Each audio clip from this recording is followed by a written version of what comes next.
He's an 8-time Louisiana Association of Broadcasters Award winner. And he snapped a ball through his legs. Wait, why does your name be Scone? Oh. This is Scone T. Because they made us. All right, what's up? Welcome into Oliver Twist for Scone T. I'm Scone. He's T. What's up, y'all? We're at Oliver Twist. I'm doing an Instagram story, a day in the life Instagram story. Oh, that's cool, man. I've been chronicling this like all day. So you chose Wednesday for a reason. To feature me. Well, nope. You're welcome, Insta. I don't even know if you can hear this, actually, because we're in a crowded bar right now. Yeah, I can hear it. You should come out to Oliver Twist on Wednesday nights, where we drink and talk sports. Yes. It's quite fun. Yes. And eat really good food, dude. Oh, the red hot sticky wings, my favorite. My Getting goodness, close on those that's going to things. get really messy. Oh, wow. Yeah, those are, I love Oliver Twist. What? Oh. All right, I'm going to post that now. Hey, look, I will be monitoring the youtube.com/1045 ESPN chat, and if you put your Ask Scone T questions in there, we will get to them at the end. And if you hit the like button and share with your friends, that would be awesome. What's up, Raymond? Cajun Marine, Lars, Caleb, Brandon, what's happening, y'all? All right, so we got a couple things on the docket. Foster Moreau has been kind of doing the media circuit, which is pretty cool. We can talk about that. And LSU is going to start a weekend series against Georgia on Thursday. So I like that the SEC did this when they expanded the SEC tournament, which starts now on Tuesday. They started every final weekend series Thursday, Friday, Saturday, so nobody was finishing on Sunday and then playing on Tuesday. Yeah, it makes sense. So you kind of get an extra day. I like that they do that. LSU this weekend is certainly playing for the double bye. You don't want LSU to have to play until Thursday. Yeah. The top 4 teams get the double bye, so the first day is single elimination, then you move on through there. But, I was really hopeful that we could get to a point with LSU where – had they won the state series, even swept the state series, that you could rest Skeens, give either skip a start or just give them a glorified bullpen in Hoover. But man, it feels like certainly this weekend they have to go out there and be guns a-blazing to make sure you win this series to lock up your national seed. Yeah. Okay, so let's just do some of the cold, pragmatic math here then. You need to win one, and you will be guaranteed to get the double bye, right? Because from where I'm seeing a South Carolina team with 15 wins. I guess that could come down to tiebreakers since you split with South Carolina. I don't know exactly what that would end up being. But outside of South Carolina, no other team could catch you if you win one game this weekend. Even South Carolina could only tie you at 18-11. So, or no. Yeah, 18-11. So I guess, what I want to establish is what does winning one get you guaranteed, and then winning 2 makes you a guaranteed national seed, I would say, correct? I would think maybe so. Even one? I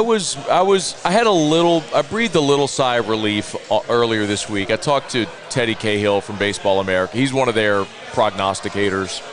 And, sometimes we kind of get deep in our own shit, and, look, you lose back-to-back weekends, and then you're looking at a series against Georgia, and you're wondering, man, like, if you go lose a series against Georgia, have you cost yourself a national seed?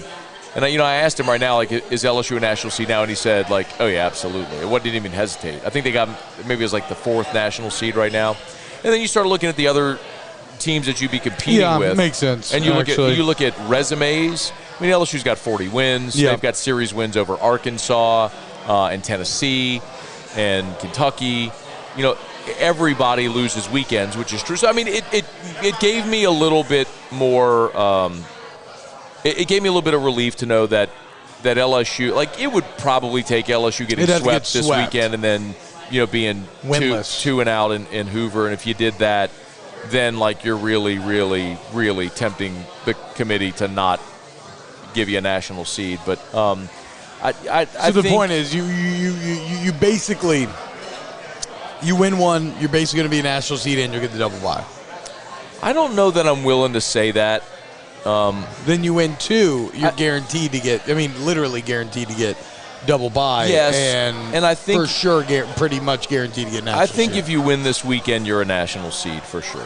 Yeah. That would still only put you, if you won 2 out of 3, that still only puts you at 19 wins in the conference. But with the cancel game. Yeah, with one, but still you didn't play it. And so, you don't get, there's no accommodation for that. Yeah, but you also can't ding you as hard as you would. It's not like, you didn't reach 20 when you didn't have the opportunity to reach 20. I think that has to be taken into account as well. What would matter more is a lot of the head-to-head series wins. A series win over Arkansas. You didn't play Florida or Vanderbilt, but you got the series win over Tennessee. You had a series win over A&M.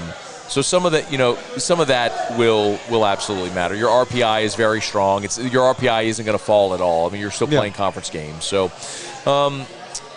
Yeah, I think they're in a really good spot to be a national seed. And if you're in a good spot to be a national seed, it's what you wanted, which is the road to Omaha to go through the box. And if that's the case, then you feel good. You feel good about advancing. LSU's in a weird spot where, Matt, we use the phrase Achilles heel a lot. Yeah. And I was thinking this week about how they are kind of fired up about an this. Achilles in the most literal sense, right? Their roster is the body of a god. It's like Brad Pitt and Troy. They got all the abs. They look incredible. Schemes, crews, everything else. But they do have a glaring weakness, a la Achilles. And if you are able to exploit that weakness, you can get taken out. And I think that's the big fear, right? Because it's weird in that the big fear is that you could potentially waste one of the best rosters you've ever had because you just cannot hack it in the bullpen. But I guess where I say it's a bit odd is on one hand, if you've been watching this team and we know the journey of this team this entire year, you're terrified because you seem to be trending the opposite of the direction that you want to be trending. You want to be playing your best in May and June, and LSU is not. On the other hand, and that can all change quickly, right? Fortune can change quickly in baseball. But on the other hand, if I told you before the season, going into the final week, that all the numbers would be what they are, you would be like, okay, it's, hell yeah, I'll take it. Yeah. Okay, you're about to be a national seed. So I guess if you're a player or anybody, don't get so caught up wallowing in self-pity or woe is me. Objectively, you have still set the table to do exactly what you want to fucking do. But now someone has to step up out of that bullpen and just be able to get outs, dude. So the thing about, by the way, our break-even pour tonight is Old Elk, the 8-year wheated bourbon. So most of Old Elk's age-stated whiskey is 6 years. So the fact that this is 8 years, it's aged 2 more years. So that's interesting. I've never had I don't believe I've ever had an age-stated 8-year Old Elk, and from Old Elk. I don't know that they've done this before. And it's also a wheated bourbon, which I like. I like wheated bourbon. To be a bourbon, it has to be 51% corn in the mash bill. And then usually they'll use rye as one of the other elements of the mash bill. And instead, in a wheated bourbon, they'll replace it with wheat, which tends to be softer and sweeter. And I like wheated bourbon. So like all the Wellers, the Pappies, those are all wheated bourbons. So this is a wheated bourbon, which I happen to really like these a lot. This is 8-year age stated, and this is $7 per pour tonight. So come on by Oliver Twist if you're in the area. This will go until 10 o'clock if you're watching us live. And if you're not watching us live, well, you missed out, but you can still come get it here at Oliver Twist. What were you saying? We were talking about baseball or something? We were just talking about bullpen. No. I was more making a point of just about how just nobody needs to fall into any sort of self-pity. Just fucking pick yourself up. You're fine. Does it suck what happened last weekend? Absolutely. Oh. But don't let it define you. Right? How are you going to respond to it? Because you're still exactly where you want to be. And I think that's the attitude that Jay Johnson's selling to this team. But again, the question is whether or not these guys in the pen that we have seen them fail time and time again. Now they come through every now and then. Can they string enough of those come through moments together here in this postseason? You know what? So I don't think I've verbalized this anywhere.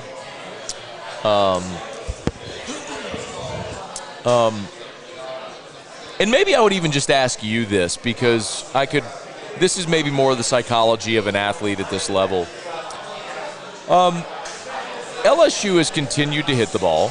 They've continued to score runs. They've continued to do a lot of things well. Paul Skeens is still awesome. Ty Floyd is actually pitching exceptionally well over the last month. Awesome.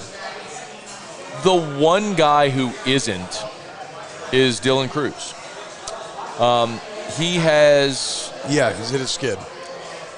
And listen, every baseball player in the history of ever has a slump. It's the nature of the game. Yeah. It's just what happens. So, to be very clear before I go any further, I am in no way disparaging Dylan Cruz. No. He is the greatest talent, as far as a position player, that has ever come through this program. I am not disparaging him one iota.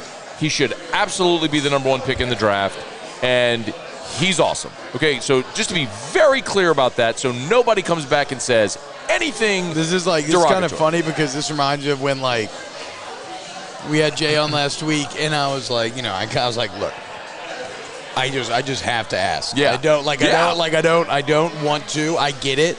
I know it's absurd, but Dylan had just a little mini slump over the weekend. He was like 2 of 12, or it's box scores. Now, granted, he still reached base in 1,000 games in a row. Yeah. He gets on base every single game, but his on-base percentage is .592. Yeah, but just in terms of pure hits, it is it's just fallen off a bit lately, and it's just weird to see a god rendered mortal in front of you.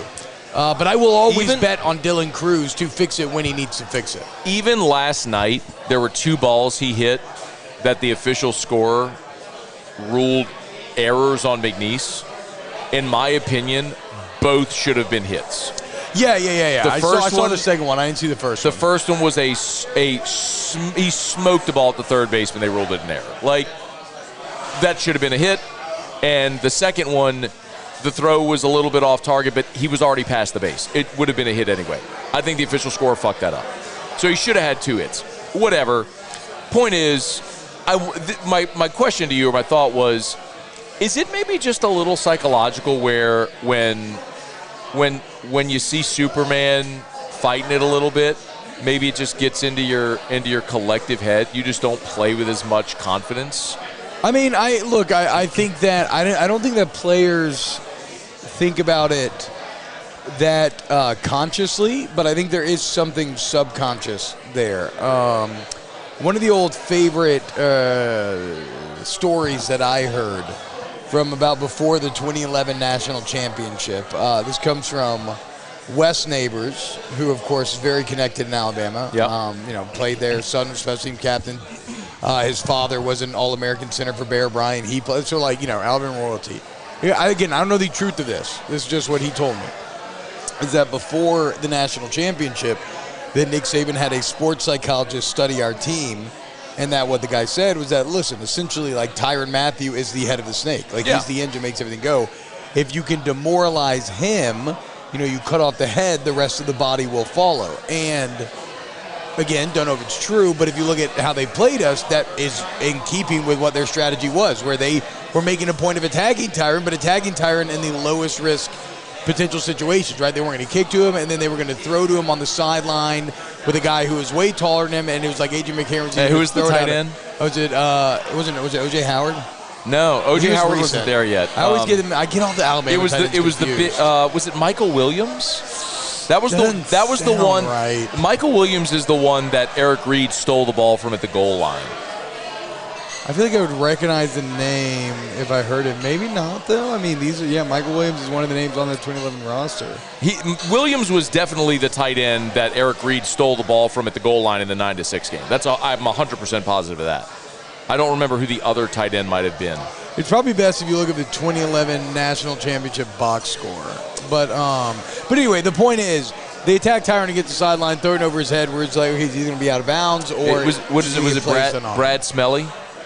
I don't know, dude. I don't know. Yeah, the box score would be the one to watch, but that was the one they just kept going after. They kept going after. And Tyrann. the point is that was not. Nobody was like, "Oh, Tyrann's getting attacked. We suck now." But I do think there was some sort of subconscious influence. It's like you wait for that guy to make the play. Yeah, like what if Joe Burrow had a bad game? Yeah, you're just waiting for that guy to do the thing that he always does, and when he doesn't do it, it's. I mean, look, godly, I'd like it. This just having this conversation sounds so stupid, but it's like because I know the natural way that the mental track follows is to say, well, you're blaming Dylan Cruz, but like. There were situations against... Was it Norwood? Was it Kevin Norwood, maybe? I think it was Kevin Norwood. Yeah, it was Kevin Norwood who was doing I think it was. He had a big day, didn't he? Yeah, he led Alabama receiving that day, 9 catches. I think it was. He's a big dude. Anyway, I think... but, like, I think back to the Auburn series and, the game 2, there were 3 times you had the bases loaded in that Auburn series. It never came through. Well, like... 2 of those times you had the middle of your lineup up. It was Cruz and White that couldn't come through, and it's like, God damn. You just know one of those dudes is going to bust it open because they've done it all year and they didn't that day. And that's so like you lose that game, and obviously it's not their fault you lost. I mean, but I just wonder if psychologically, like when Dylan gets going again, does that coincide with the team feeling a little mojo? Like you kind of need Dylan to hit like a 430-foot bomb. And, like, trot around the bases and then put together, like, a 9 spot in an inning. And you're like, oh, okay, that's how it's supposed to. This feels right again. Yeah, it's it really highlights to me the margin of error in SEC baseball where you can have Jay Johnson tell you, look, I think this team is good. I think this league is good, blah, blah, blah. And you can kind of eye roll because you're like, oh, we're facing Auburn. They have the worst team ERA in the conference. And then you lose the series, right?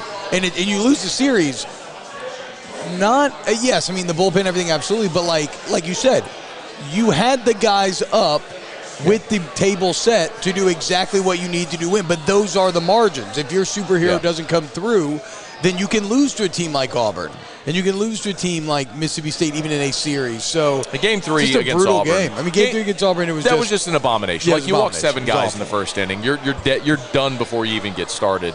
And then the Mississippi State thing, look, you're up 13-4.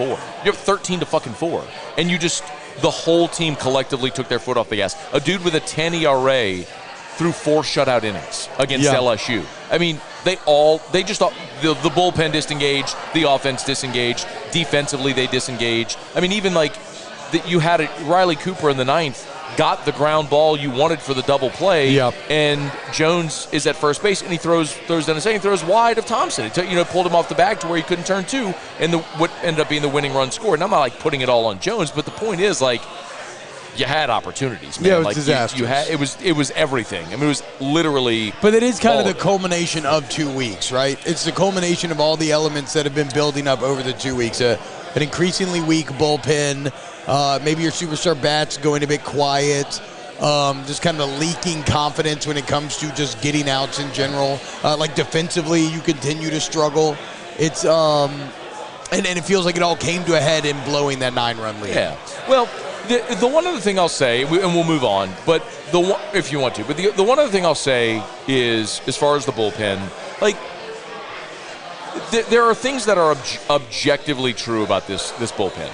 Like your staff ERA is atrocious. Yeah. Right. Like there are things that are just objectively true about this team.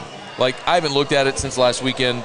Or last night to see what the updated stats are. The splits between what the starters did last week and the bullpen did last week is an absolute horror show. I mean, you didn't even need to go to your bullpen until the 7th inning of Game 2. I know. I mean, Skeens threw a complete Game 7, 7-inning complete game, 1 hit, 1 run, and then Floyd got you through 6. You didn't even go to your bullpen until the 7th inning of Game 2. I know. Like, it was crazy. So, man, I don't know what's going on with this. My internet's not loading. I was trying to pull it up, but anyway. I got some numbers from over the weekend. What do you want? Do you just want overall? I just want the numbers? SEC staff ERAs. Right. My internet's not working. I don't know why it's not pulling up here. But anyway. I'm pulling it up.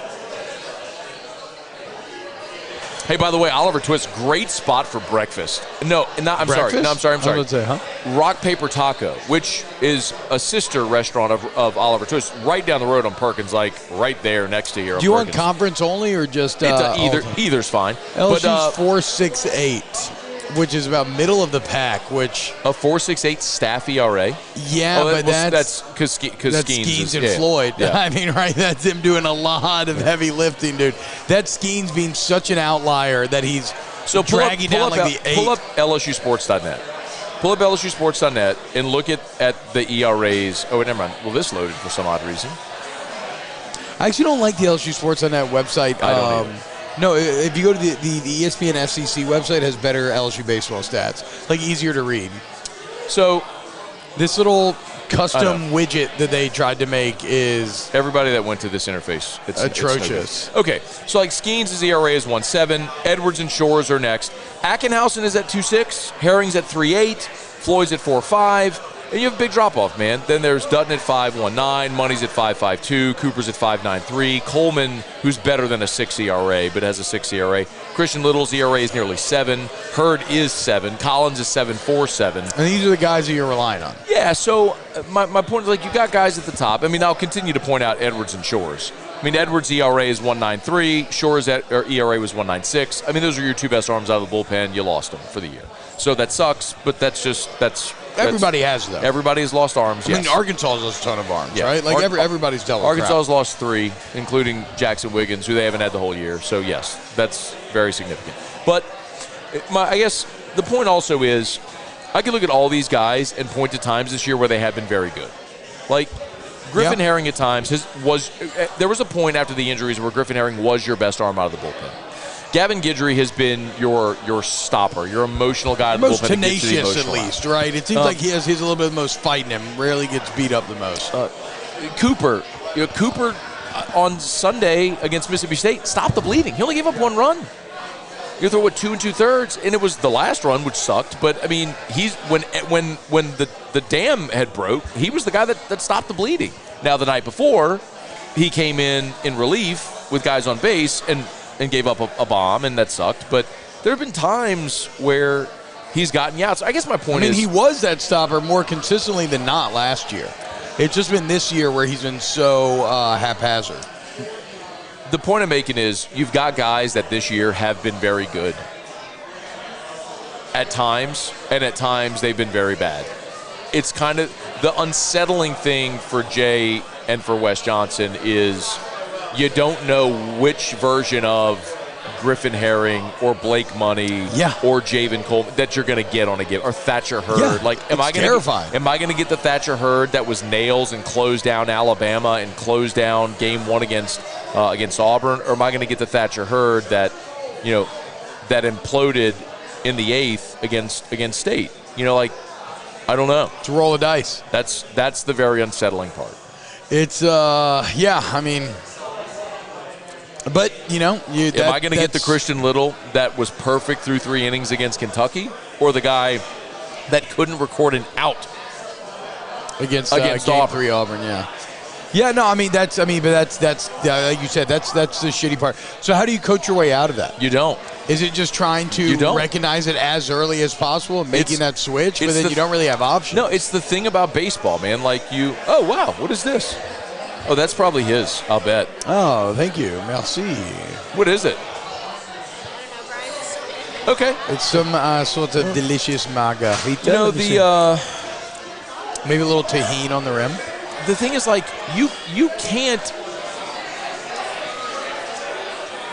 Is it sugar on the rim or salt? I think it's tahini.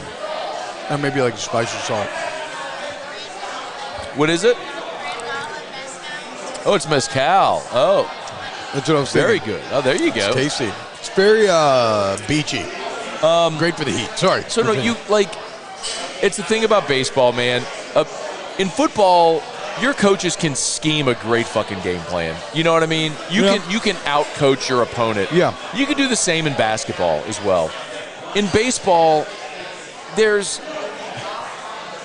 you can't throw a strike for the guy. You can't help the guy hit the baseball. You can't help the fielder make the backhand stab and the accurate throw. At some point, they just have to go do it. You know what I mean? Like, I would say in baseball, I think in terms of fielding and everything, like, I feel you. I think that's pretty similar to other sports, but to me, it is the one-on-one dynamic of the pitcher and the hitter that has no real other great parallel in sports. There's obviously pitch sequence. Yeah. As Wes Johnson is calling pitches. Which I've heard some criticism of. Like, do you think he throws too many breaking balls? I mean, he's got Bryce Collins out here just trying to loop that bitch in constantly. But that's what he does. It's Bryce Collins is a breaking ball pitcher. I know. So throw your breaking. What people have been throw saying. the pitch that you can command. Like, I have no problem with that. I'll tell you what Can he command it? I'll tell you what I do have a problem with was when Christian Little was walking everybody, not throwing fastballs. Why is Christian Little throwing? Now, when he was throwing fastballs, he was hooking them into the left-hander's batter's box. But still, if I got a 3-ball count and the base is loaded, I'm not throwing an off-speed pitch. You've got to throw a fucking fastball over the plate and let this guy get himself out. So, I mean, some of that, yes, I would agree. But by and large, I think in baseball, there's a couple of decisions a game. You know, do we hit and run here? Do I let this pitcher face this batter? Can he get that out? Did you have problems with any of those choices? Because Jay talked about basically saying, look, man, the one scenario came up in which they would be able to walk both Cruz and White. Yeah. And get to Milazzo there. And they have Milazzo. But you can go back and say, all right, well, was the decision to pull Travinsky and put in Milazzo as a defensive replacement the right decision? Yeah. I mean, like, I get why you do it. You're up. You're late in the game. You put your defensive replacements in. You put Kling and right. You put Milazzo behind. You have your defensive lineup in the field now. You're winning. I just need to play great defense behind my pitcher. And we should be able to get outs and win this game. And it didn't work. So it's like, I get why Milazzo was in the game. You know, but are you thinking you're going to still – you're up 13 you're still going to need to keep scoring? I don't want to judge the decision based on the result. I want to judge the decision based on the context of when it was made. That's what I always say. Baseball is a game of failure, and – I will never make a criticism with the benefit of hindsight because you can a hitter fails 70% of the time they're in the Hall of Fame. So if a coach makes a decision to pinch hit a batter at a certain time and he doesn't come through, I'm not going to crush the decision if it was the right decision. If there's a left-handed pitcher on the mound and he's got a batting average against righties that's 50 points higher, and I have a right-handed bat on the bench that, as opposed to a lefty, that might give me a good AB, I get it. Like when, look, they pinch hit Travinsky in the Ole Miss series because you needed a fucking home run. Yeah, like, and you did it in secret. And you did it. Which great little, like I said, he had him warming up inside of the, not even in the dugout, but in like the little lounge, tunnel, whatever, so that he could, so they would have no idea he was coming up. So, I mean, you could always second guess decisions. I don't know that I have any great criticism of what they've done in the field or with the lineup or how they've used pitchers. You know, do you leave a guy in too early or too late? Do you take him out too early? It's a lot of times the criticism comes based on what the result is. But God damn, man, like sometimes guys hit the ball and you tip your cap. The thing that I can't stomach is when you walk 10 guys and you hit 4. You can't put 14 fucking guys on base in this league. You can't do it. You throw the ball over the fucking plate, man. That's the problem. To get hit. That's the problem that I have. Like, it is hard to hit. It is hard to hit. Throw the ball over the plate. Let them get themselves out. Yeah, especially when you got a 9-run lead. That's all you got to do is just throw strikes, man. Just get someone in the game that's just going to throw strikes. So have you adjusted your postseason expectations? Yeah, absolutely.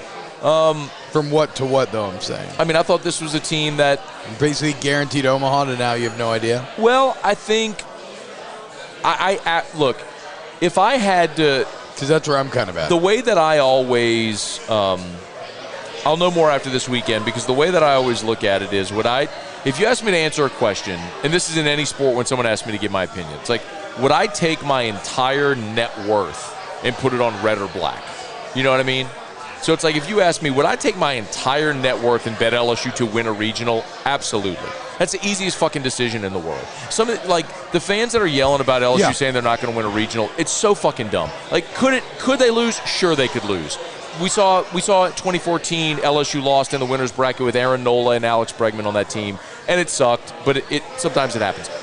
When we're looking at a team that, in a regional, you're going to pitch off game 1, because you're going to be facing the 4th. You're going to be facing the fucking SWAC champion. You beat them 37-6. It just doesn't fucking matter. You can throw me game. It just, throw whoever you want. Treat it like a midweek game and you're fine. then you come back with Paul Skeens in a marble game, and he's going to beat whoever you play. You think we do whiskey and wine on the Skeens game? So, yes, by the way, I've already talked to Clay about it. Let's go, dude. At Don Juan. And it'll be either regional or supers. I don't know. But, yes. And so let's do both. No, I'm down. It just depends on kind of how the schedule plays out. Because what if they play like a Thursday, Friday, Saturday, or Saturday, Sunday, Monday? It's just because they could end up playing a Sunday game. That's true. So we'll see how it plays out. But anyway, so like, and then you could say, well, look, teams pitch backwards. Some teams have tried to pitch off in the 2-3 matchup and save their ace. It's worked 2 weeks in a row. No. In a regional. Oh, you're talking about the regional. Yeah. Sorry. So like, if you're playing in the 2-3 game, thinking I'm going to save my ace to go against Skeens. Yeah. Well, you pitch off, you lose that game, you're screwed. Like ULL did that years ago with Tony Robichaux. But Skeens is not one of the ones that you're going to pitch off to, right? You got to get that win before you face Paul Skeens, take your ass whooping, and then hope to get back against anybody not named Paul Skeens. So, but the point is that would be a team's 4th and potentially 5th game of the regional, while LSU is sitting there playing their 3rd. Yeah. So yes, LSU will win a regional. They'll go to a super. And look, are they Super's kind of all bets are off. Are they a national seed? If they're a national seed and you're playing at the box, and I got Skeens going game 1, and then I got to split games 2 and 3, yeah, I'm still gonna bet LSU to win that and go to Omaha. But now once you get to Omaha, like, the field's leveled, man. Everybody's really fucking good, and you can't go up there and have blow up innings from your bullpen. You got to play really well over a week and a half in Omaha, and they haven't shown me enough over the last month that they can do that. Last year. So, what's up, man? All right, we're in the middle of a show, and T-Bob was mid-thought and then got distracted. So. Jacob, you're good people, dude. Hell yeah, man. Thank you, brother. What's up, man? Yeah. Hell yeah. This is a loyal OTB man right there. Yeah. It's all right. You were just mid-sentence. I know. I don't care. He was nice, man. No, it's totally nice. But you're wearing headsets. Like, we're in the middle of a fucking shit. I'll never understand it. Like, hell no, Like, dude. I'm sitting here awkwardly sitting next to a human with a headset on, talking, clearly with a camera and a stream. Like, what are you doing? He's just being kind, man. Showing some love, and that makes me happy. Very much. Yeah, very where I'm at it's just the lack of self-awareness. Where I'm at is just the complete lack of awareness of situational awareness. I'm with you on your win regional and then super regional. I just have no idea. You know, I mean, I would still, if we were just like gun to the head choose, I would still choose LSU over anybody because all the series that they've won this year and the body of evidence that we have. But I guess what I've lost is the invulnerability that I felt a couple of weeks ago, coming out of the back-to-back sweeps where it was, okay, invincibility? this is where we, what'd I say? Invulnerability? Yeah, same thing, actually. Invulnerability and they have no vulnerabilities? Yeah, okay. Yeah, same thing. But yeah, so I've lost that, obviously. It was a very much come back to earth sort of a couple of weeks. This is the old Baseball, do it. You want this? Oh, this is different? Oh, it's a wheat and rye. Ooh, look at Wiggins. Okay. Wiggins. Oh, thank you, Wiggins. This is a wheat and rye. I want to see the mash bill. Okay, so this is 57% wheat, 38% rye, 4% barley. So there's a blend of the barley. Any barley in there? Wow. So this is a blend of the straight wheat whiskey, which I fucking love. Their straight wheat whiskey is amazing. It doesn't have corn; it has wheat instead. And the straight rye. Lay off the weed. Was this supposed to be weed? I'm talking wheat. Yeah, the Stephen A. meme. Lay off the weed. Yeah, I've never seen you to it lay before. off the weed. You've never seen the Stephen A. meme? Oh wow, never mind. Huh. Who was he talking about when he said, "Hey Musso"? Who was Stephen A. talking about when he yelled, "Lay off the weed"? Ask Musso. Was it Josh Gordon? Musso would certainly know that answer. Ask the chat. They'll know. Hey, yeah, that's true. Chad, who was Stephen A. talking to when he said, "Stay off the weed"? Okay. I feel like it was maybe Lamar Odom or I don't know. Okay. All right, Breezy Bro, what up? Happy birthday. It's Breezy Bro's birthday. It's Kim Mulkey's birthday. Hey, happy birthday. That's a good birthday to have, Breezy Starting Bro. to pop off in here a little bit, man. Bars full, got some tables outside. It was a sleepy Wednesday last time, starting to pick up here tonight. It's a great place to spend a weeknight, man. You want to come get some drinks, incredible whiskey selection, have some really good food. I fucking love these red hot sticky wings. It was Josh Gordon. Okay, there we go. So the thing that I was saying before is Rock Paper Taco right here on Perkins.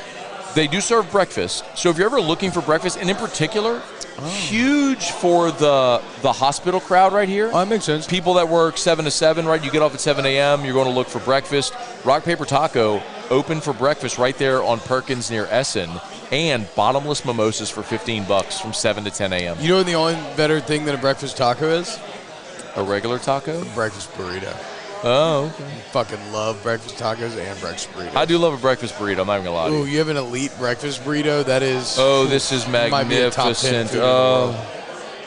When you can enjoy something on the nose, you know, it's fantastic. When you can just sit here and sniff it, you don't even need to drink it. I liked this way better than the last. This seems less sweet than the last one did, and I think I like that more. The 8-year the 8-year wheated bourbon, which we tried a bit ago, it had a lot of like pancake syrup flavor to it. Yeah, it was sweet. It was a sweet boy for sure. And I'm a sweet boy as well. This is fluffy and airy on the nose. You do get a lot of very sweet notes. You get a lot of sweet wheat notes, almost like a tangerine beer, almost like a sweet wheat, something like that.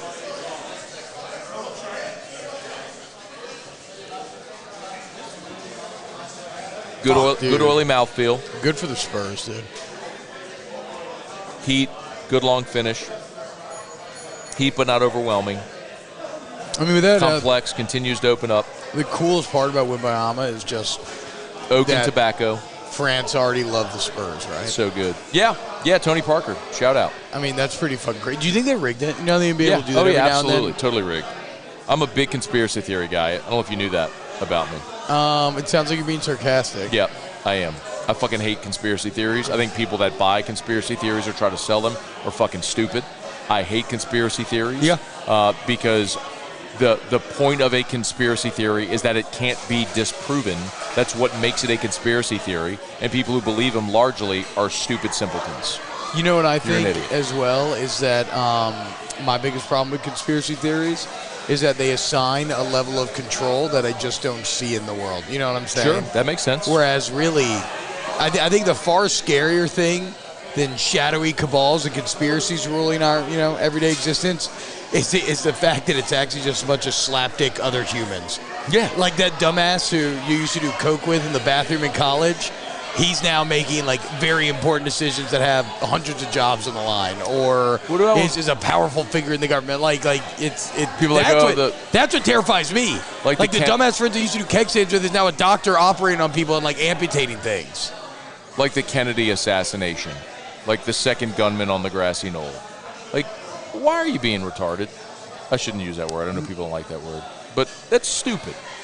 Like, yes, I mean.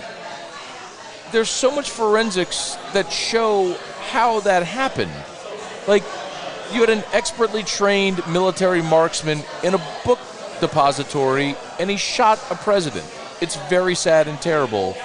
But there was no second gunman. What are we talking about here? Like, people want to believe. You think the government was arranging to have the president Have you seen Oliver killed? Stone's JFK, though? Because if you haven't, I think I'm going to open your mind. And to the left. Yeah. What is that? Wait, was that the Costner? Is that the courtroom scene when he's explaining and to the left? Yeah.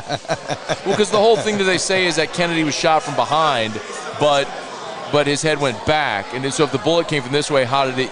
But they've done all these. But that's like bullet physics can do kind of whatever, right? It's exactly. like they've done so many forensics about how it went through the neck and he cooled down, and then the second shot went through his head and it went back, and anyway. We had a teammate who had a video that he got in a lot of trouble for in high school of shooting a watermelon off of his friend's head with a hunting rifle.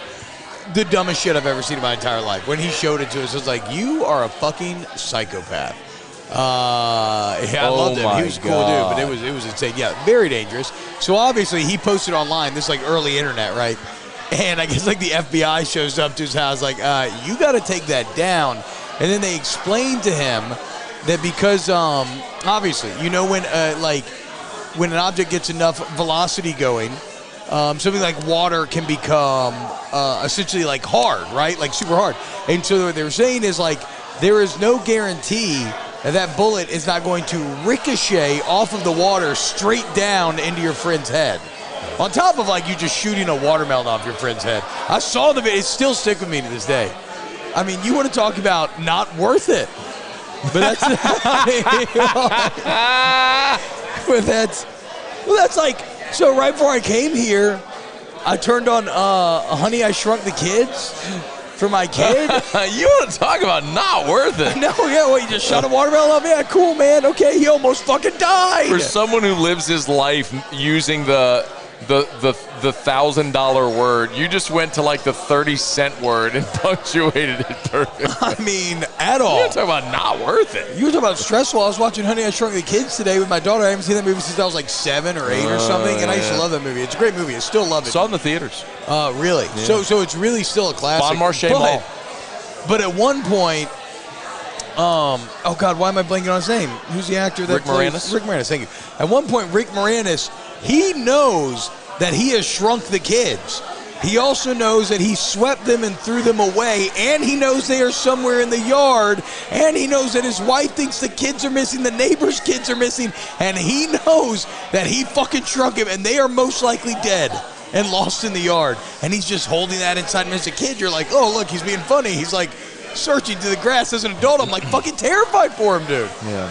He has to be fucking horrified. He's about to kill his kids with a stupid shrink ray machine. I know. What I love, too, though, is at the end they blow back up the kids and the neighbors are like, hey, you know what? We're cool, dude. Don't let it happen again. They don't call the cops or anything. Everybody just keeps it moving.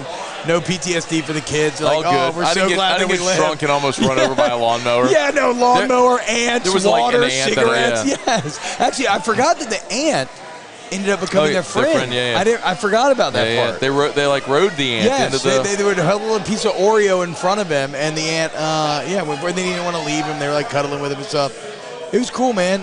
Honey, I Shrunk Kids, still a very good movie. Just kind of different, viewed through the lens of an adult.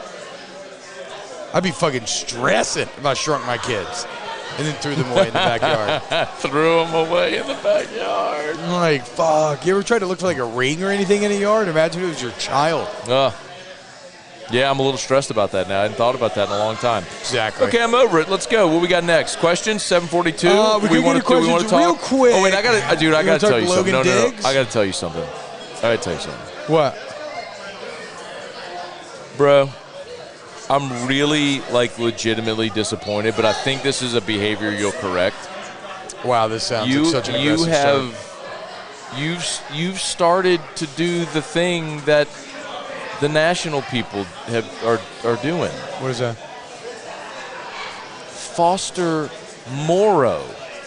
Not Moreau? You know this. No, I have no idea. I've never heard this for my entire life. I say Moreau. T-Bob. Like the island of. He played at Jesuit. We called him Foster Moreau. He signed with LSU. He was Foster Moreau.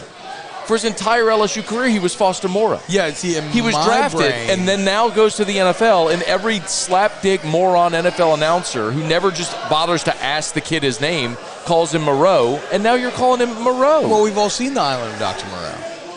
I've never seen the Island of Dr. Moreau. I don't know what to tell you.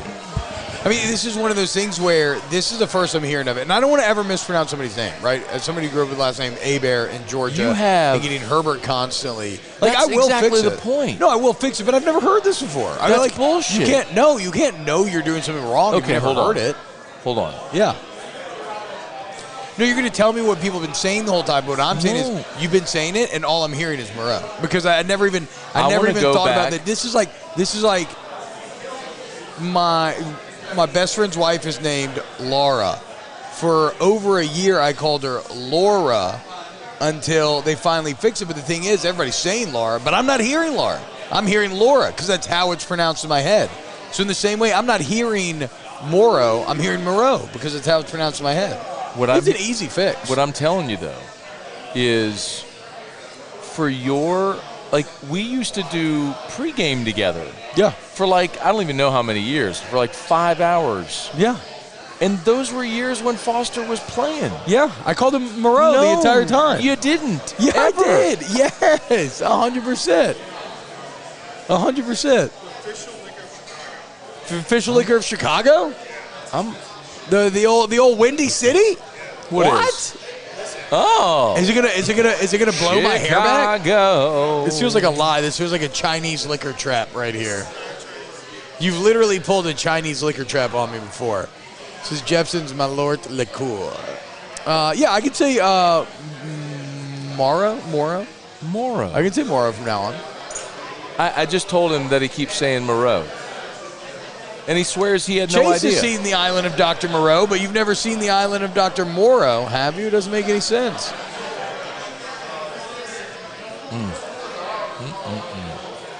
My God. I knew this was a Chinese liquor trap. Is that dog shit? You want to try this? No. Why would I want to try that? My palate is exploding with wonderful flavors from this. I'm going to wash my palate out with a red hot sticky wing because that was fucking awful. Yeah, that looks awful. All right, here we go. Bro, I'm not claiming to be right is what you have to understand. What I'm saying is my brain wasn't even processing there was another way to say it. What I'm telling you is in your lifetime, you have said Foster Moreau. When he was at LSU and everyone called him Foster Moreau, you called him Foster Moreau. So even that is fine because the point is I still never even realized I was doing it. Like I never realized there was a distinction between the two. So, all right, let's go to questions. We got 14 minutes left. What you're eating? You're drinking terrible whiskey or whatever that is. I'm not drinking that shit anymore. I'm dumb. You're eating hot sticky wings. We're at Oliver Twist. Love coming here, by the way. If you're on I had YouTube, to clean my palate from that shit. do us a favor, YouTube. Smash that like button. Fuck Chicago. We appreciate you for being there. Smash the like button. Real quick, what do you think about Logan Diggs? Because I think it's interesting. Oh, I love it. Actually, there's a question. There's a question about this. We can get there then. All right, questions. Raymond says, "Hey, T-Bob, ask Scone why the best first baseman in college baseball is playing left field. Then grab some popcorn and watch the show." Yeah, he's just trying to. What do you think about Travinsky at first? I'm good with it.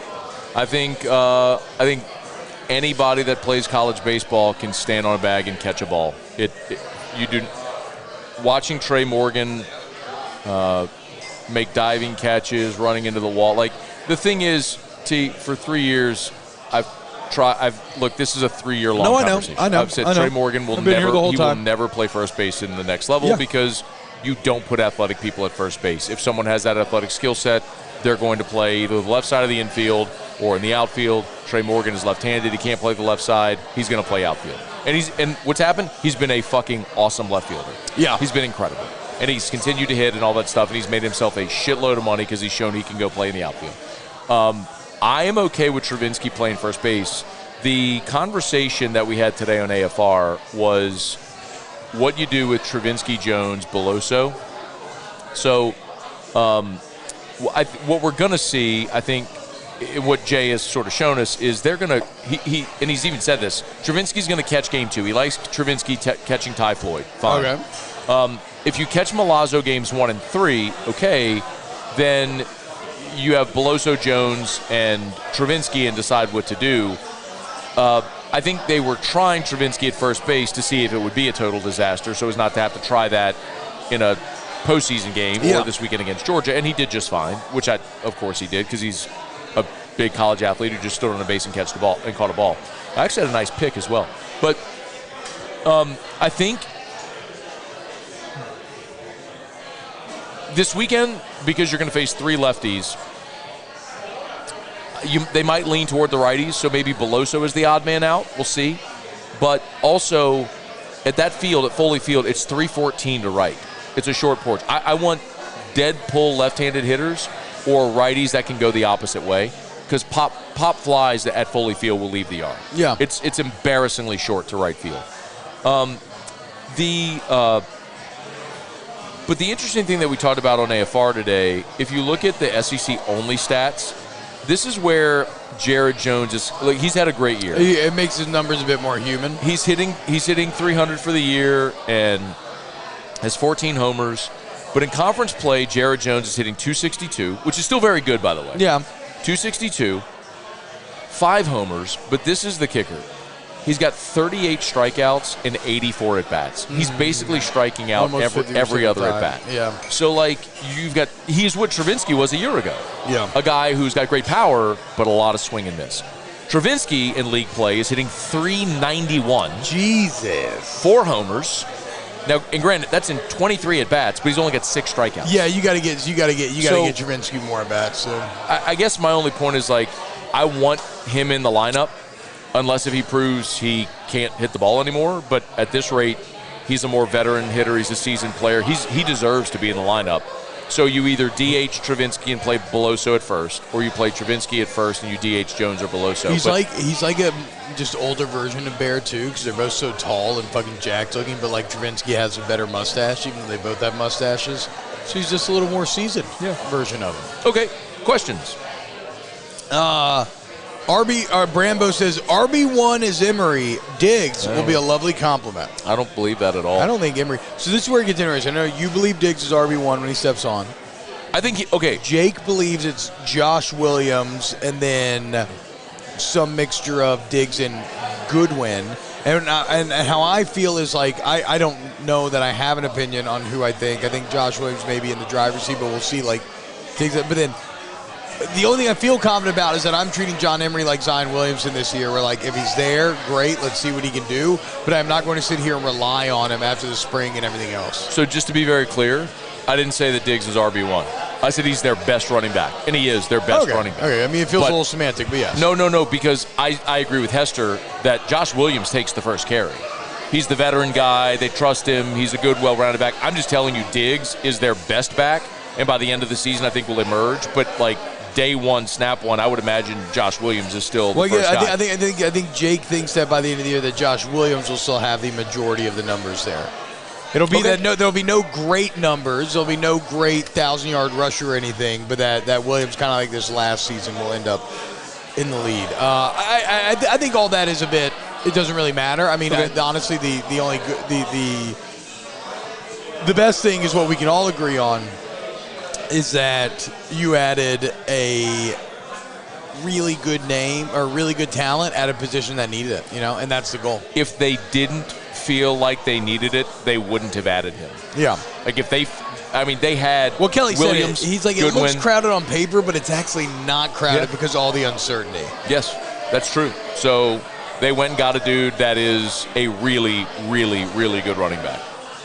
Yeah, so now you got probably I'm counting on Williams, Diggs, Kane, and then after that, I hope Goodwin's going to be healthy. And then after that, whatever John Emery can give you, then let's see. Unfortunately, I don't know that John Emery's going to ever end up being what we thought he was going to be. I would love to be wrong, though. I mean, hell yeah, that'd be fucking awesome. But again, I'm not going to give him the benefit of the doubt. Alex G says, ask Scone T, LSU pitcher most likely to step up this postseason. I mean, I still think it's got to be Thatcher Hurd because you've seen it in some moments. And there's nobody with the higher ceiling than Hurd. I don't know if he's most likely, but I don't know if I would count any of these guys as likely to suddenly turn a corner. I would think I've seen the most out of Hurd that says that he could, so I'll say Thatcher Hurd. Hurd or Javen Coleman. I don't know if that's a cop-out, but he's got an ERA of 7, and he's sort of established himself as your number 3 starter. And if he continues to progress and extend and ramp up, I think he could be the guy. Alex G, do you think the umps could screw the postseason by widening the strike zone? No. Talking about wide receivers, Brambo says Malik Neighbors is going to do his thing, but I expect Brian Thomas to break out. We all expect Anderson to be the 3, but which one of those 3 freshmen will emerge? Do we all expect Anderson to be the 3 at this point, right? I don't think so, right? Coming off an injury, like maybe. I don't know that I expect anything beyond I like Malik Neighbors and Brian Thomas. Kyron Lacey's really good. They love Kyron Lacey. Yeah, I was about to say, that's probably the name we're missing there. I mean, I know Denbrock has talked about it, Kelly's talked about it, but even like in private, like candid conversation, they think Kyron Lacey's prime for Bill a and Napier had a hell of a team over there at UL, dude. Ask Scone T, Edward O says, better offense, FSU or LSU? Tough, man. Define better offense. Like who has more points per game? I'll take Florida State's because they're playing in a shittier league. A little more wide open of an offense with their, with the way they call plays. So I mean, if you just look at it from that standpoint. Well, I mean, the great hope has to be, though, that LSU will be more wide open next year, right? Well, no, even if they are, you're still going against SEC defenses. Yeah, I get what you're saying. I don't think the statistics are always going to tell you the whole story. It is going to be fascinating seeing who emerges in having a better year out of Jordan Travis and Jaden Daniels. Because Jordan Travis definitely feels like more people believe in him to take that next step because he ended last year incredible. Florida State started 3-3. They had the 3-game losing streak. And then when they went on that win streak, I read today and it blew my mind, Jordan Travis had a 91-1 QBR during that time. Like, that is beyond elite. Number one in the country. So, we'll see, man. I can't wait for game one, though. It's getting hype as fuck. And I actually think that Jaden Daniels is primed to take a Heisman step. Like, all the elements are there. And I love the quote that he had when he went on he sat down with the PFF college account earlier this week, and he told a story about Brian Kelly telling him, hey, man, this is your team, okay? You are the leader. Yeah. And the only way we win a national championship is if it's player-led. Yeah, because Kelly has not told us that publicly, right? He's played up the quarterback competition, keeping us happy, do everything else. But he has very clearly told Jaden Daniels, no, you are the man. Approach this offseason as such, and let's get done what we need to get done. So do you expect another breakout receiver? Give me your top three. I'm sorry? Which of the freshmen do you think will emerge? I don't know how the freshmen. I don't even remember the freshmen. So you've got, I would probably tell you, I think Shelton Sampson's going to be awesome. I mean, I just watched the kid enough. I think Jaylen Brown coming from Florida and having been here in the spring is just a huge advantage. And that's probably true. A year of college seasoning already in him. Not necessarily a year, but going through spring ball, he's just ahead. You're saying I thought you were saying he transferred from Florida. I was like, okay, no, you're just talking about Jaylen Brown coming from high school. Yeah, coming from high school, but he was here in the spring. Yes. So that's a big advantage over your other freshmen. So, but then look at what happened with Emory Jones, right? Emory Jones didn't start the season as a starter, right? But he ultimately emerged, and by the time Southern, he was on the field, and by the time they got to state or maybe 3 or 4, he was third or fourth game. Yeah, but had Emory been here in the spring, he probably would have started the season as a starter. Yeah, it's probably fair. But at Catholic they don't let you graduate early, you can't. So I'm not saying it's Catholic. Why? I'm not saying it's a good thing or a bad thing. It's just I think that's the reality that Shelton and some of those guys are going to face when you're not here for the spring. That's Catholic. Why? I don't get it. Why not? Why don't let him graduate early? Ask Scone T, do you make changes to the lineup by taking Dugas out of the leadoff spot and having either Cruz or a lead? Okay. No. And if you want me to elaborate, I will. What I want from a leadoff guy is someone who's going to give me a competitive at bat, who's going to make a pitcher throw a lot of pitches. Who's going to have a high on-base percentage. And when you look at LSU's season stats, we just talked about a bit ago, Dylan Cruz with a .592 on-base percentage. Gavin Dugas is second on the team at .472.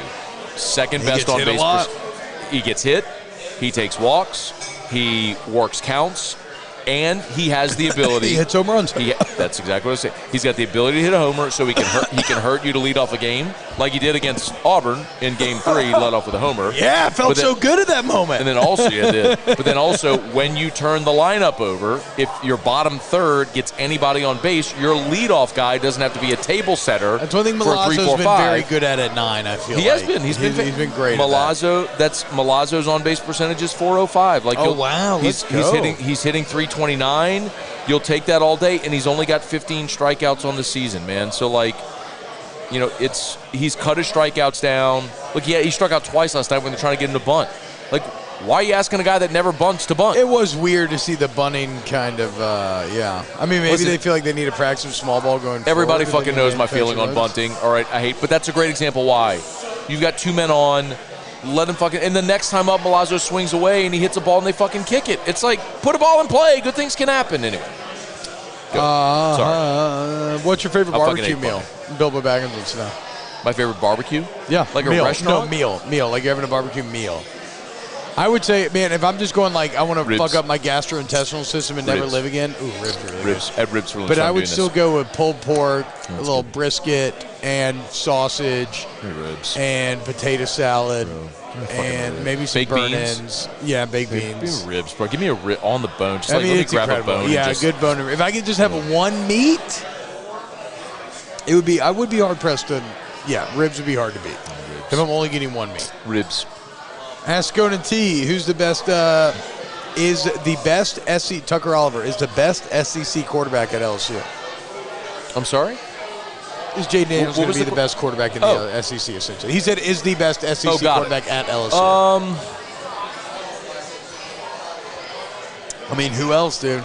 That's where it gets a little tough. Jackson Dart. I feel like Jackson Dart is probably the guy. I feel like he's got a lot of hype coming out of spring. I don't think Jackson Dart's going to win that job. Oh, okay. I think Spencer Sanders is going to be their quarterback. That's the opposite of what. That's the opposite of what Aaron's been talking about constantly on snaps. He feels he's been talking about how confident he is that like Lane Kiffin's obsessed with Jackson Dart now, and that he surprised them all and shocked them all, and he's going to for sure win the job. Okay. I don't know what the truth is. I don't know either way. But I think yeah. I've always been like, well, why the fuck did Spencer Sanders go there then? Like I thought it was a foregone conclusion. Why am I blanking Arkansas? KJ Jefferson. That's true. KJ Jefferson's probably definitely preseason the best quarterback. I would take Jaden over KJ. But if you're looking at who could be in the combo, the other one I'll throw out is Spencer Rattler. Had a really strong finish to the season. That's fair. Like, is he finally ready to live up to the great physical ability that had him at one point a 5-star and projected number 1 pick in the draft? Let's also be honest about this. Carson Beck is going to put up stupid stats. I won't know the value of that stat, so they play somebody. He's going to put up stupid stats. I don't know, bro. Against that schedule? I know the schedule. They're going to trip and fall. But I've also I get no. You're right. But you can do that with defense in a running game. Like we've watched Alabama do that with who is the Jake Coker legend. You know, like come on, bro. Blake Sims, who was a running back who decided to play quarterback, who did throw for like 3,600 yards though at a time when that was crazy. I get it. No, so I think Beck's going to put up stupid stats as well. But look, I called Daniels a Heisman candidate, so he could be. I'm going to bet on it just purely out of math, though, maybe. I would tell you, I think Jaden Daniels at plus 1,200 to win the Heisman. Yeah, I like that. Why not take a flyer? Bet $20, see what happens. That's not a bad flyer bet for sure. Bilbo Baggins says, ask Scone T is a really gift waiting for me at Oliver Twist. Yeah, that's what Wiggins said, a gift card, dude. What did he say? Is there really a gift waiting for me at Oliver Twist? That's what Wiggins has been talking about. Keon Coleman transferring to Florida State. Does this spice up Labor Day weekend? Yeah. I mean, he led Michigan State in receptions, receiving yards, receiving touchdowns. Kid from Opelousas, by the way. Really? I didn't know that. Kid from Opelousas, went to Michigan State, was their best receiver last year. Now he's going to Florida State. So now they got the big 6'7" kid from Arizona State who transferred in last year, and now Coleman. I mean, yeah, absolutely. That's another toy for Jordan Travis. Yes. Poor Mel Tucker. And when you look at LSU's secondary, I mean, I'll tell you flatly, they are not comfortable with what they have at safety. Like, I know that. And I think they're going to be really good at corner, but you don't know right now who any of your starting corners are going to be. So, I mean, yeah, it's that makes things a little. The secondary is the biggest question mark on the team right now, which is so weird with LSU. The front seven looks great. Everywhere else looks great. Secondary is the question mark. It's so weird to talk about LSU's secondary being a question mark, man. There's like but that should make you feel good though, because last year they ended up being pretty good. And if there's ever been a position like, oh shit, we need to fix this, like Louisiana is well suited to fixing secondary. Oh, Justin Marquis said the point of the question is, are Jaden Daniels and Nussmeier 1-2? No, see that's the fucking dumb shit. That's why I knew he worded that dumb way, and that's why I changed it to. Oh, is Jaden Daniels. That's why he said is the number 1 QB at LSU, right? He's trying to say that like Nuss is the actual number 1. Like, dude, people are going to have their heads fucking spinning next year when Brian Kelly pulls a Jaden Daniels 2.0 and go and gets another transfer portal quarterback to compete with Nussmeier like he did last year when everybody was sold Miles Brennan was the fucking guy. You remember that, like, everyone was sold to it was Miles Brennan's team. Remember LSU even had the tweet, like, Everybody did what they had to do. Right, and then Brian Kelly was social media team has to push that out there. I'm not blaming. But my point is, like, Brian Kelly was like, I got a chance to go get a guy that's been a 3-year starter at quarterback. I'm going to bring him in. Look around the league. Yes. It's what everybody's going to do every single year. Yes. And you would be crazy not to. Exactly. If you don't do it, that's gross negligence. It's Even available Alabama to you. did it, and they did it for Tyler Fuckner. Dude. Are you kidding me? Amen. I can't believe you and I agree on this. I can't believe we agree on this. But yes, it is like so negligent if you don't go explore every angle of the portal. Like, you've got 5 scholarship running backs, and you just went and added Logan Diggs. Yeah. I mean, if there was a way to make your team better immediately, you do it. You no longer have to consider, well, is this going to be a 3-year guy? Should I waste a scholarship? Is it going to hurt my initial 25? Am I using a spot? Like, it's just go add a player. Yeah. Go add a really good player. Maybe it makes you better. Maybe it doesn't. Jake Morgan says, ask Scone T, what percentage of snaps do you believe Jamal Williams will get? I believe he'll carry a much bigger load than many think. The Saints question. I know we need to talk more Saints on here, but I guess it's kind of it's actually not a slow season, really. I mean, the table would be set, right? But for the second year in a row, you have to preface everything with, depending on, the Alvin Kamara suspension, right? So I don't know, man. I don't love the feeling around Alvin Kamara right now. It just, we've all watched enough professional sports, right? You can feel the relationship of the fan base with the person, right? And it waxes and it wanes, and kind of insidiously, the tide of public opinion has been turning on Alvin Kamara for a while now. So I think everybody really wants Jamal Williams to work out great. I think they want Kendra Miller to work out great as well. I still think the best scenario is if you could somehow get a checked in and hungry and rejuvenated Alvin Kamara, and then supplement Williams and Miller around the edges when you have to. Bro, they went and signed a running back and drafted a running back. I love Alvin Kamara. He's done. He's done in New Orleans. This is his last year in New Orleans.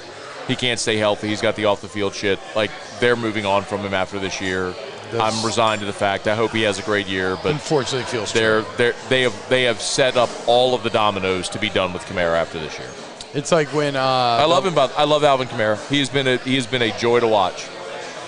It's like when the life of a running back in the NFL, bro. Well, no, who did the Lions draft the other day? Not Bijan. Who'd they draft? Jameer Gibbs. Yes. When they drafted Jameer Gibbs, they were asked about DeAndre Swift, and they were like, he's on the roster, for now. We got to still think, kind of see how things shake out. And then sure enough, he was gone. Immediately after that. Bilbo says people love AK more than Ken. Stay healthy, Mike. I agree, but they still don't like AK like they used to, man.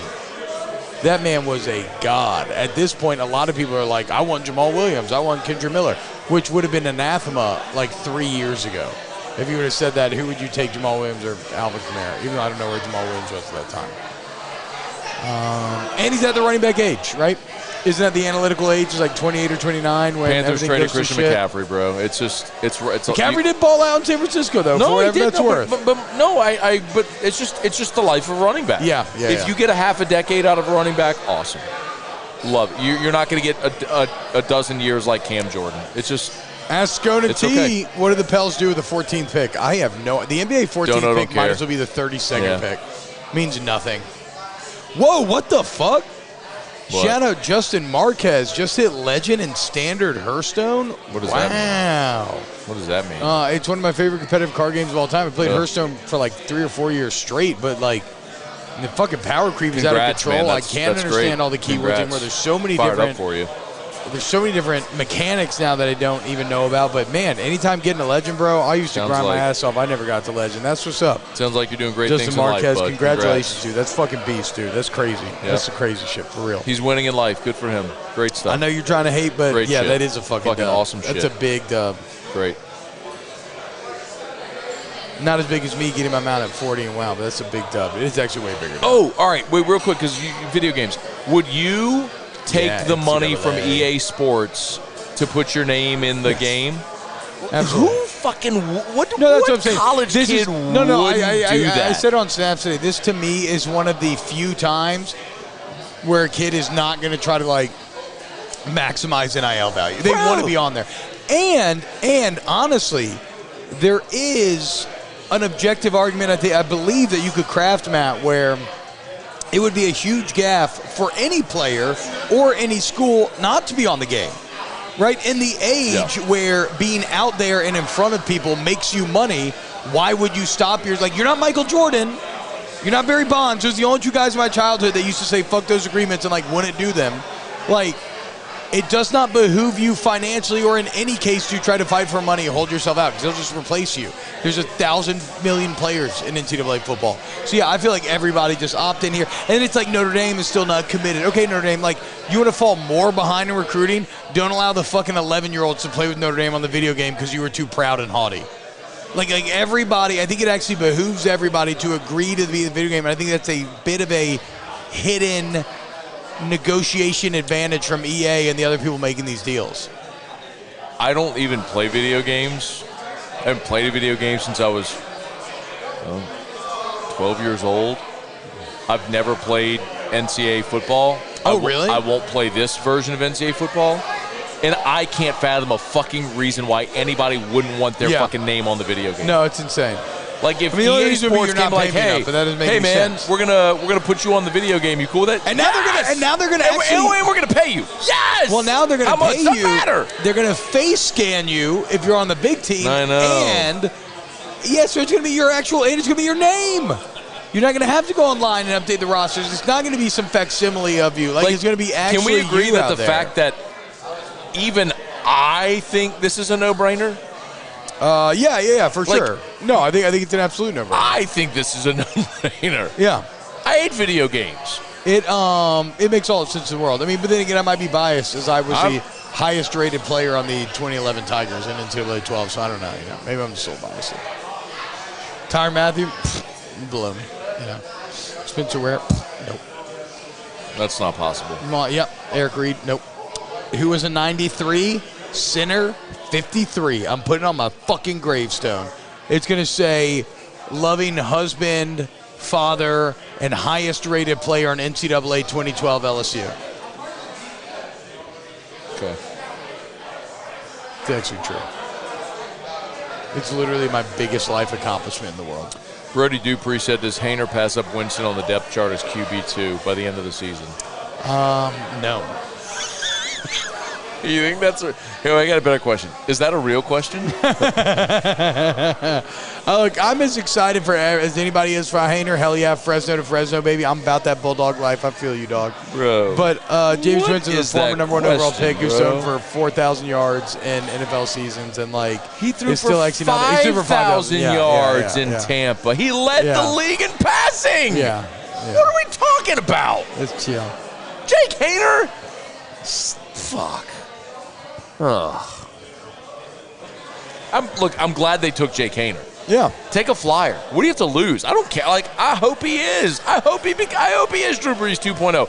Chances are Jake Haener is going to spend the year on the practice squad and then they're going to cut him. Like, yeah. I mean, like, that's the odds in the lot in life. Or like they like him and then Jameis moves on because you're not going to pay Jameis again, obviously, and then it's like, okay, now Jake Haener's your backup. Like, the world in which Jake Haener takes the world by storm, becomes a starter it's one of the fringe realities. Other realities make it, maybe we live in the fringe reality. Like, maybe we'll get to exist, but it's one of the fringes. But also to his question, he's not going to pass up Jameis on the depth chart, no. If Derek Carr gets hurt and you need a starting quarterback, you're going to go with the guy. You're going to go with the guy that started for fucking since 2012. Like, he might be the best backup in the league, potentially. Not the 5'10" guy who's never played. What are you talking about? Hey, but he's very serious, and he's always been a Drew Brees fan. What are you talking about? Sometimes I wonder if people are serious. I feel bad because Brody Dupree, like, he reps all our stuff. And so it's not you, Brody. Like, respect to you, but Jake Haener, is that the conversation we're having right now? Look, he's just excited about Jake. I get it, dude. Taking quarterbacks is inherently exciting. Yeah, taking quarterbacks first overall is inherently exciting. First overall. Did you see how tiny Bryce Young looked? Yeah, no.